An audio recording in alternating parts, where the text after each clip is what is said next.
Hello' friends, good morning. কি খবৰ আপোনালোকৰ? আশা কৰিছোঁ আপোনালোক আটাই ভালে আছে, কুশলে আছে, হেপ্পী আছে আৰু হেল্ডি আছে। ডলি বৰুৱাছ ব্লগৰ অন্য এটি ব্লগলৈ আপোনালোকক পুনৰবাৰ স্বাগতম জনাইছোঁ। আৰু ৰাতিপুৱা 7টা বাজিছে। মই লাগি গ'লোঁ দৈনন্দিন কাম কৰাত, কাৰণ মোৰ যিগৰাকী হাউচ হেল্পাৰ তাই আজি 8 দিন হ'ল অহা নাই। গাটো অকণমান বেয়া, সেইকাৰণে গাঁৱলৈ যাম বুলি তাই ছুটি লৈয়ে গৈছে। গতিকে ৰাতিপুৱাৰ কাম কাজ হওক বা গোটেই দিনটোৰ কামখিনি মই অকলে কৰিবলগীয়া হৈছে। আৰু ভাবিছোঁ আজি ব্ৰেকফাষ্টত ব্লেক ৰাইচ বনাম। সেইকাৰণে মই এয়া ব্লেক ৰাইচখিনি ধুনীয়াকৈ ধুই 2 ঘণ্টা বা 3 ঘণ্টাৰ কাৰণে তিয়াই থৈ দিম। আৰু তাৰপিছত মই জলপানৰ যোগাৰ কৰিম। আৰু ব্লেক ৰাইচখিনি খুব লেতেৰা থাকে, ক'লা ক'লা থাকে, ভালকৈ ধুই ল'ব লাগে। ময়ো ভালকৈ ধুই লৈছোঁ, তাৰপিছতহে তিয়াইছোঁ।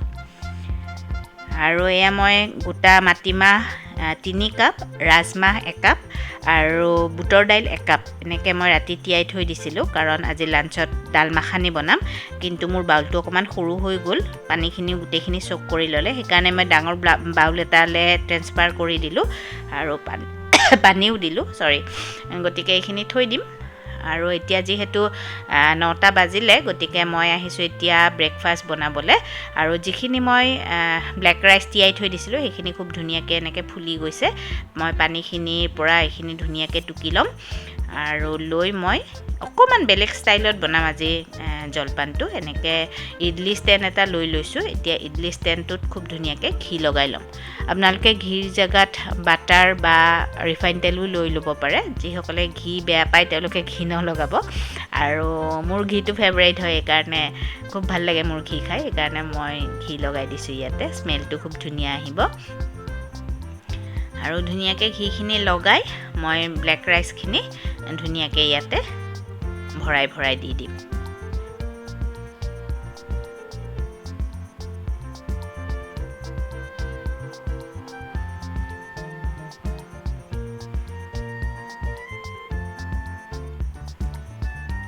ব্লেক ৰাইচখিনি মই ধুনীয়াকৈ ভৰাই দিছোঁ। আৰু গাৰ্নিচিঙৰ কাৰণে দিম মই ইয়াত কাজু।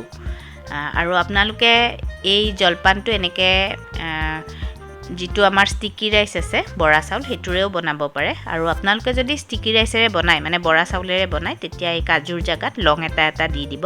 কাৰণ ষ্টিকি ৰাইচটো বগা হয়তো, গতিকে লংটো দিলে ক'লা হ'ব, গাৰ্নিচিংটো দেখিবলৈ ভাল হ'ব। আৰু এয়া মোৰ আটাইকেইখন ইডলি ষ্টেণ্ড গোটেইকেইখন মই ভৰাই ল'লোঁ এনেকৈ। আৰু মই ব্লেক ৰাইচ কাৰণে ইয়াত কাজু এটা গাৰ্নিচিং কৰিবৰ কাৰণে দি দিছোঁ, দেখিব ভাল হ'বৰ কাৰণে। আৰু এনেকৈ কুকাৰ এটাত জালনা এখন দি দিলোঁ। জালনাখন বুৰ যোৱাকৈ মই এতিয়া পানী দি দিম। ব্লেক ৰাইচটো ভালকৈ ষ্টিম হ'ব লাগিব, গতিকে পানীটো অকণমান বেছিকৈ দি দিছোঁ। দি মই ইডলি ষ্টেণ্ডটো ইয়াত ভৰাই দিছোঁ।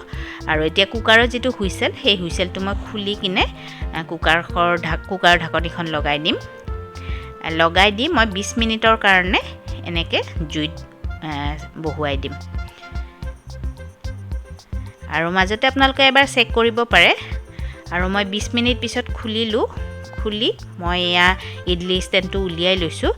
কিন্তু ইডলি ষ্টেণ্ডটো মানে অলপ ঠাণ্ডা হোৱাৰ পিছত উলিয়ালে বেছি ভাল হয়, যিহেতু ব্লেক ৰাইচটোৰ ষ্টিকিনেছটো অকণমান কম থাকে, আঠাটো, সেইকাৰণে ভাঙি যোৱাৰ চান্স থাকে গৰমে গৰমে খুলিলে।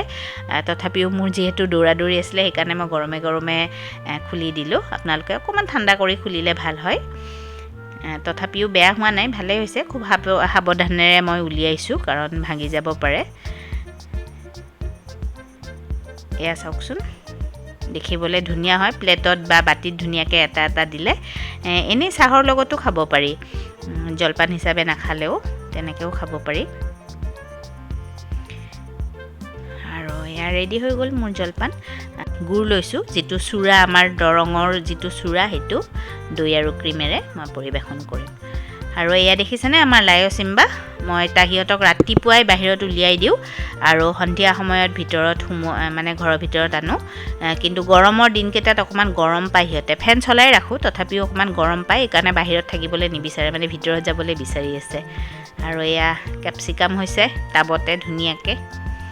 ভাল লাগে ঘৰৰ পাচলিবোৰ চাই কিনে। আৰু এনেকৈ লায়চিম্বাৰ লগত খেলি থাকোঁতে বা পাচলি ঘৰৰ খেতি বাতি চাই থাকোঁতে মোৰ 12টা বাজিলে।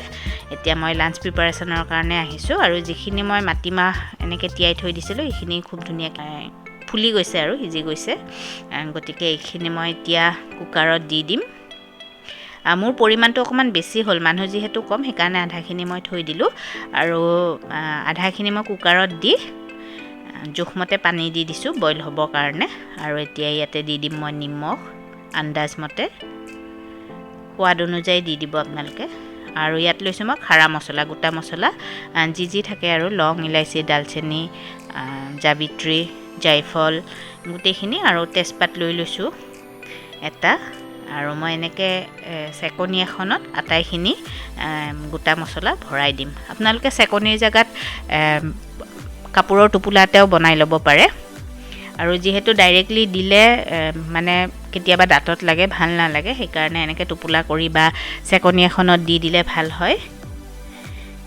এইখন মই লক কৰি কিনে ইয়াৰ ভিতৰত দি দিম দি এতিয়া কুকাৰটো বন্ধ কৰি 4টা বা 5টা চিটি অহালৈকে মই ইয়াক জুইত উঠাই দিম আৰু আনপিনে মই এয়া বিলাহী লৈ লৈছো মিডিয়াম সাইজৰ 4টা এতিয়া এনেকৈ কাট কৰি লম যেহেতু বিলাহীৰ পিউৰি লাগিব সেইকাৰণে মই এনেকৈ কাট কৰি বিলাহীখিনি বইল কৰি লম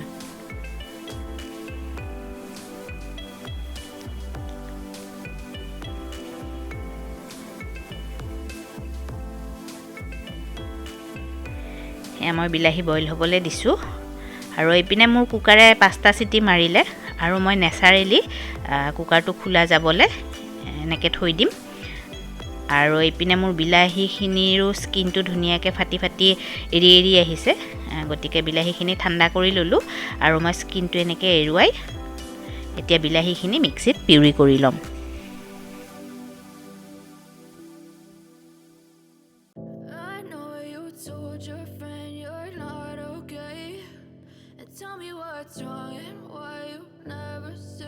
এয়া পিউৰি হৈ গ'ল মোৰ বিলাহীৰ এপিনে মোৰ ঢাকনিখনো নিজে নিজে খোলা গৈছে আৰু এয়া মই চেকনিখন উলিয়াই দিলো গৰম মছলা ভৰাই দিয়া চেকনিখন উলিয়াই দি এতিয়া মই মেছাৰ এখনেৰে ভালকৈ মেছ কৰিম আপোনালোকে হেতা বা গ্লাছ বা কিবা এনেকুৱাৰে মুঠতে এইখিনি ভালকৈ মেছ কৰি ল'ব লাগিব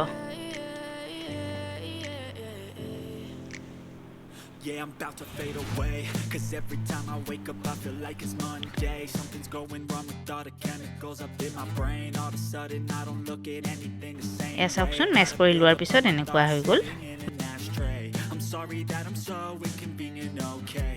Just let me be me and I'll stay out of your way. I can see the way you look. আৰু কেৰাহীখন গৰম হৈছে কেৰাহীত মই এতিয়া দিম সৰিয়হৰ তেল আৰু দি দিছো বাটাৰখিনি ডাইৰেক্টলি দিলে যেহেতু জ্বলি যায় সেইকাৰণে মই তেলৰ ওপৰত বাটাৰখিনি দি বাটাৰখিনি মেল্ট কৰি লৈছো বহুত বেছি গৰম হ'বলৈ নালাগে এতিয়া ইয়াত দিম মই 2 চামুচ আদা নহৰু পেষ্ট দি ভালকৈ লৰাই দিম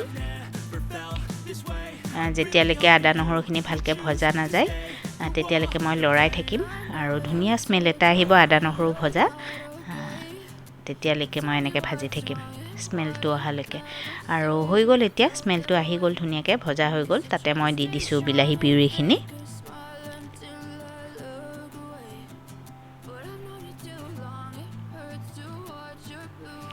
এতিয়া ভালকৈ লৰাই দিম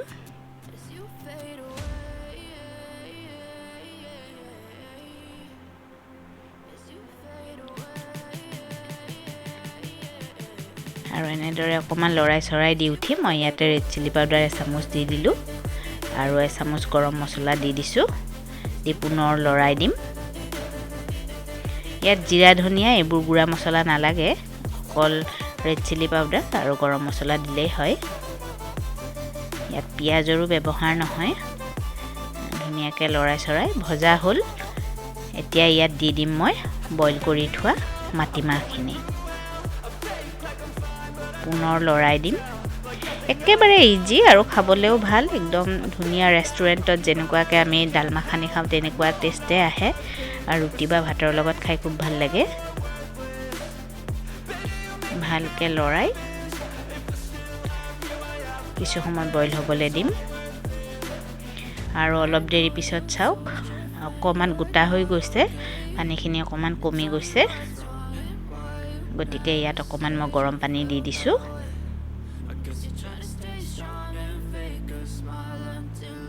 গৰম পানী দি পুনৰ লৰাই দিছোঁ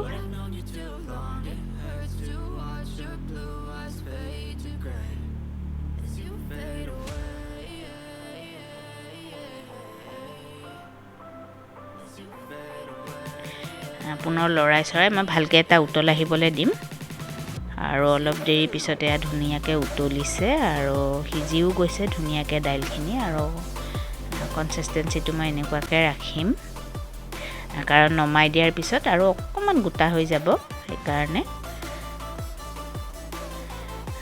আৰু এতিয়া ইয়াত দিম মই কাছুৰি মেথিখিনি হাতেৰে অকণমান ক্ৰাছ কৰি এনেকৈ দি দিম আৰু এতিয়া গেছটো বন্ধ কৰি ইয়াত মই দি দিলোঁ বাটাৰ আৰু ফ্ৰেছ ক্ৰীম পুনৰ ধুনীয়াকৈ এইখিনি মিক্স হোৱাকৈ লৰাই থাকিম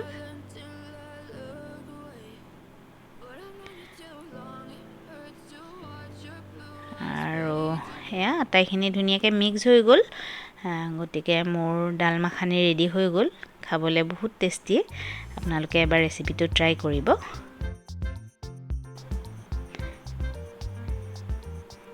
এয়া মই বাউল এটালৈ ট্ৰেন্সফাৰ কৰি দিলোঁ দি গাৰ্নিচিঙৰ কাৰণে পুনৰ অকণমান ফ্ৰেছ ক্ৰীম দি দিম